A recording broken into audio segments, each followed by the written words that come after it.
אז המורה לתנ"ך בגבעתי, המורה ללשון מודיעין, השכן מלמעלה קבלן עבודות, אבל חודש כבר במילואים.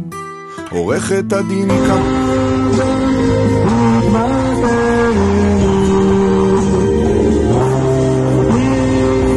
קייטק בכיר, עכשיו הוא צלף על גגות ברצועה, מנהל את הסניף הקשוחה של הבנק, היא סמגת ביהודה.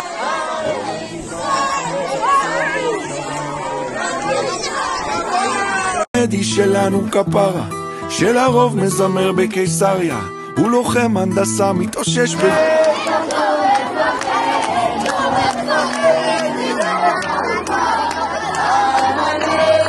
בורח, לכל אחד תמיד מסתתר חייל, מוכן להציל את העולם.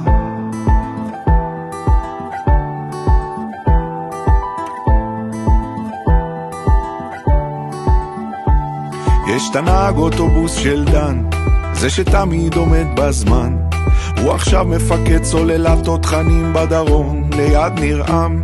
יש סטודנט בטכניון באמצע תואר ראשון, הוא סרן במיל בעוצבת הגליל כבר חוד.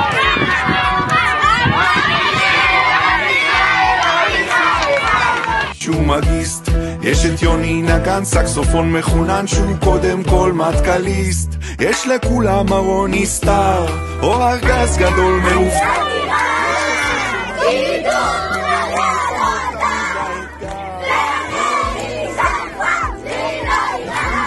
נראים רגילים אבל אנחנו עם של גיבור.